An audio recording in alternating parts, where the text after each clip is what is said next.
PHK cooking ఛానల్కి స్వాగతం అండి. ఈరోజు బీరకాయ కర్రీ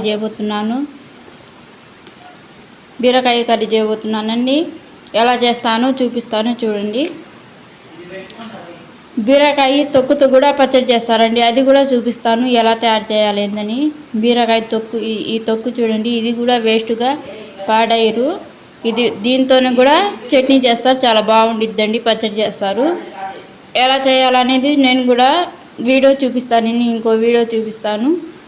కర్రీ అయిపోయిన తర్వాత చూపిస్తానండి. అది కూడా చూడండి. బీరకాయలు 1/2 కేజీ తీసుకున్నాను. 1/2 కేజీ అండి, ఫ్రెష్గా తీసుకున్నాను.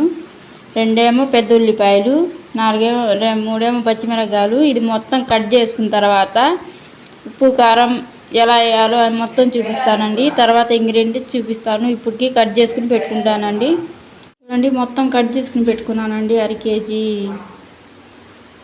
బీరకాయలు మొత్తం ఇలా ముక్కలు కట్ చేసుకుని పెట్టుకున్నానండి. 2 ఉల్లిపాయలు,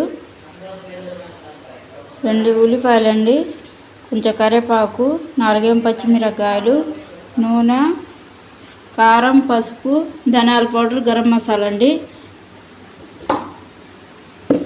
ఇదేమో తాలింపు గింజలు. ఇప్పుడు స్టవ్ ఆన్ చేస్తున్నాను. స్టవ్ ఆన్ చేసి కడాయి పెడుతున్నానండి. తొందరగా ఉడికిపోయిద్దండి, ఈజీ కర్రీ అండి. ఇది తొందరగా అయిపోయిద్ది. బీరకాయ కర్రీ అంటే తొందరగా అయిపోయిద్ది. దీంట్లో ఆయిల్ వేస్తున్నాను. ఆయిల్ సరిపోయేంతండి, 2 చెంచాలు వేసాను ఆయిల్. చూడండి, స్పూన్ ఏమో తాలింపు గింజలు వేసానండి. అది కొంచెం వేగిన తర్వాత ఉల్లిపాయలు వేస్తానండి. తాలింపు గింజలు ఫ్రై అయ్యాయి, ఉల్లిపాయలు వేస్తున్నాను. ఇది కొంచెం ఫ్రై అవ్వాలండి.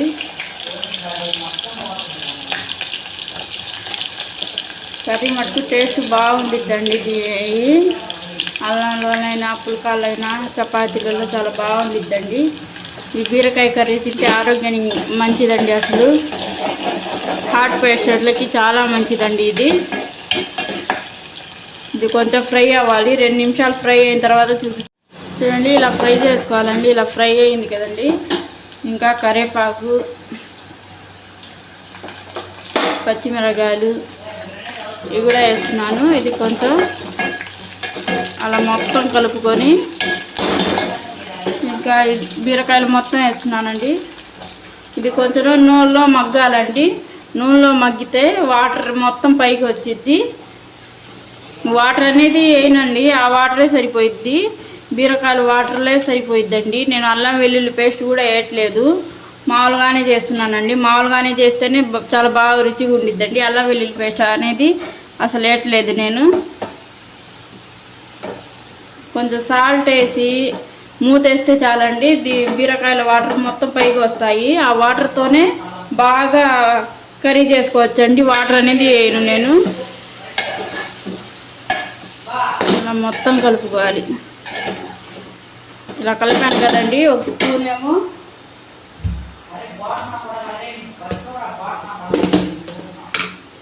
చూడండి సాల్ట్, రుచికి సరిపడేంత సాల్ట్ అండి. వాటర్ అనేది ఆ బీరకాయలో నుంచి వాటర్ అనేది బయటకు వచ్చిద్దండి, అందుకోసం సాల్ట్ కలిపాను. ఇప్పుడు మూత ఎద్దామండి. నూనెలో కొంచెం మగ్గితే చాలండి. మగ్గిన తర్వాత దీంట్లో ఏ వేయాలో చూపిస్తానండి. మూత తీస్తున్నాను. చూడండి వాటర్ ఎలా వచ్చిందో. ఈ వాటర్తోనే కర్రీ ఉడికిపోయిద్దండి. వాటర్ చూడండి ఎలా వచ్చిందో. కొంచెం 2 నిమిషాలు చాలండి, మూతేసి పెడితే చాలండి. దీంట్లో ఉన్న వాటర్ మొత్తం బయటకు వచ్చేసింది. దీంట్లో పసుపు వేస్తున్నానండి.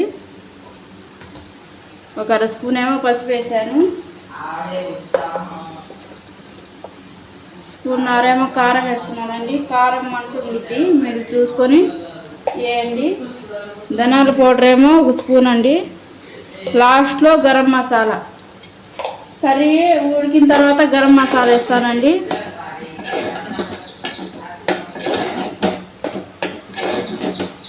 ఇప్పుడు కొంచెం సాల్ట్ చూసుకొని కొంచెం కలుపుకోవచ్చండి. అదే సరిపోయిద్దంటే ఇంకా చాలండి, లేకపోతే కొంచెం కలుపుకోవచ్చు. చూసుకొని వేయండి. కొంచెం సిమ్లోనే పెట్టండి. మీడియం సిమ్లో పెడితేనేనండి కర్రీ చిన్నగా ఉడికి చాలా బాగా టేస్ట్ బాగా వచ్చిందండి. హై ఫ్లేమ్లో పెడితే అదనేది మొత్తం గ్రేవీ మొత్తం కింద అడుగు అంటుకునేది, గ్రేవీ కూడా బాగోదండి. అందుకోసం చూడండి ఎంత బాగుంది. అసలు వాటర్ కూడా అవసరం లేదండి. వాటర్ లేకుండా చేస్తున్నాను, వాటర్ అనేది వేయలేదు. దీంతోనే మగ్గిపోయిద్దండి. 2 నిమిషాలు మూత వేస్తే అయిపోయిద్దండి. ఇంకా దాంట్లో కొంచెం కొత్తిమీర చల్లుకొని గరం మసాలా వేస్తే అయిపోయిందండి కర్రీ. మూత వేస్తున్నా, 2 నిమిషాలు అయిన తర్వాత చూపిస్తాను. నేను మూత తీసి చూస్తున్నాను, ఉడికిందో లేదండి. చూడండి ఎంత బాగా ఉడుకుతుందో కర్రీ అనేది. ఈ గరం మసాలా 1 స్పూన్ తీసుకున్నానండి. గరం మసాలా వేస్తున్నాను. గరం మసాలా పౌడర్ అండి. టేస్ట్ అనేది చాలా బాగుండిద్దండి. ఏ మసాలా ఎక్కువ పోయినా ఈ గరం మసాలా లాస్ట్లో వేస్తే టేస్ట్ అనేది మసాలా వాసన వచ్చిద్దండి కర్రీ అనేది. అందుకని వేస్తాను. కొత్తిమీర వేస్తున్నానండి. సూపర్ అంటే సూపర్ స్మెల్ వస్తుంది. చాలా బాగా కుదిరిందండి కర్రీ అయితే. చాలా బాగుందండి. అసలు వాటర్ అనేది వేయలేదండి. వాటర్ వేయకుండా చేస్తే కర్రీ అనేది చాలా బాగుండిద్దండి. టేస్ట్ అనేది ఎక్కువ ఉండిద్ది. వాటర్ వేస్తే కొంచెం అంత అనిపించదండి. వాటర్ లేకుండా చేయాలండి. కొంచెం నూనె ఎక్కువ వేసి చేస్తే మీరు కర్రీ అనేది వదిలిపెట్టరండి, అంత బాగుండిద్ది. ఒక గుప్పెడు తినే అన్నం 2 గుప్పెళ్ళు తింటారండి, అంత టేస్ట్గా ఉందండి కర్రీ అనేది. అయిపోయింది. ఇంకా స్టవ్ ఆఫ్ చేద్దామండి. చూడండి ఎంత బాగా ఉడుకుతుంది. సిమ్లోనే పెట్టి కర్రీ చేశానండి, హైలో పెట్టలేదు. సిమ్లో పెట్టి చేస్తే ఆ లోపలమంతా వాటర్ వచ్చి టేస్ట్ అనేది చాలా బాగుండిద్దండి బీరకాయ కర్రీ. ఇలా ఒకసారి ట్రై చేసి మీకు ఎలా కుదిరిందో నాకు కామెంట్ చేయండి. చూడండి ఎంత బాగా ఉడుకుతుందో. ఇంకా స్టవ్ ఆఫ్ చేశానండి, మూత వేస్తున్నాను. చూడండి కర్రీ ఎంత బాగుందో, ఎంత బాగా కుదిరిందో. వాటర్ లేకుండా చేశానండి కర్రీ. చాలా బాగా కుదిరింది బీరకాయ కర్రీ. చపాతీలో పుల్కాలో అంటే ఇంకా టేస్ట్ బాగుండిద్దండి. కర్రీ వేడి వేడి అన్నంలో కర్రీ తీసుకుని తింటే చాలా బాగుండిద్దండి. మీరు కూడా ఇలా ట్రై చేసి ఎలా ఉందో కామెంట్ చేయండి.